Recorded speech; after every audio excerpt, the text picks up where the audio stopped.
May suklanan ang tanan, waray permanente. Tanan nagbabago,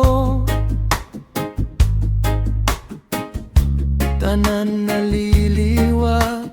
Bisan paan madurutong nga paghinula, may pagkatanglay giha.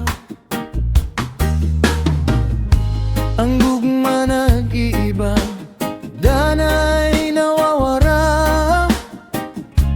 May dala pag-ikan,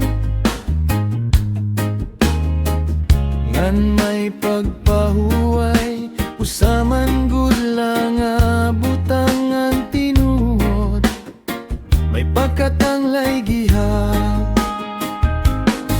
Kaya sangkay hibaro pagpahuway, bayay ang tanan ayaw ura-ura pagpayaman.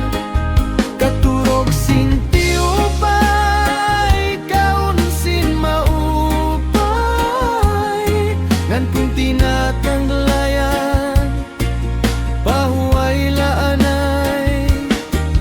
Kalibutan pala ini ang importante nga malipay. Ngan kung ikaw nasulan, kay nagigugma ka, iyong ngan pasagdi. Pamilingsin para sa bangin man lamay ginandan nga mas maupay. Hihigugmaon ka nga di pa